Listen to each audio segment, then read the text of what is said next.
નમસ્કાર મિત્રો, મારી પીઆર ગુજરાતી ચેનલમાં તમારું સ્વાગત છે। મિત્રો, અત્યારે હાલની સૌથી મોટી અને દુઃખદ ખબર સામે આવી રહી છે। ત્યારે મિત્રો, અમદાવાદથી એક દુઃખદ સમાચાર સામે આવી રહ્યા છે। જી હા મિત્રો, આપને જણાવી દઈએ કે સ્કૂલના ચોથા માળેથી કૂદી પડતા વિદ્યાર્થીનીનું મોત। જી હા મિત્રો, વિગતવાર આપણે વાત કરીએ તો ગઈકાલે અમદાવાદના નવરંગપુરાની સોમલરી સ્કૂલમાં ધોરણ 10માં ભણતી વિદ્યાર્થીની સ્કૂલના ચોથા માળેથી કૂદી પડી હતી। તેને હોસ્પિટલ લઈ જવાઈ હતી। સારવાર દરમિયાન આજે તેનું મોત થયું છે।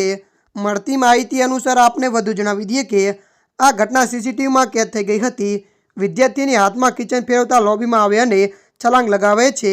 વિદ્યાર્થીની પહેલાથી જ બીમાર હોવાની વાત સામે આવી છે। તેણે છલાંગ કેમ લગાવી હતી તેનું કારણ સામે આવ્યું નથી। ત્યારે મિત્રો, અત્યારની આ દુઃખદ ખબર મળી રહી છે। ત્યારે મિત્રો, હાલ માટે આટલું। મળીશું નવી અપડેટ સાથે। જો તમને અમારો વિડીયો પસંદ આવે, લાઇક, શેર અને સબસ્ક્રાઈબ કરી નાખજો। ધન્યવાદ।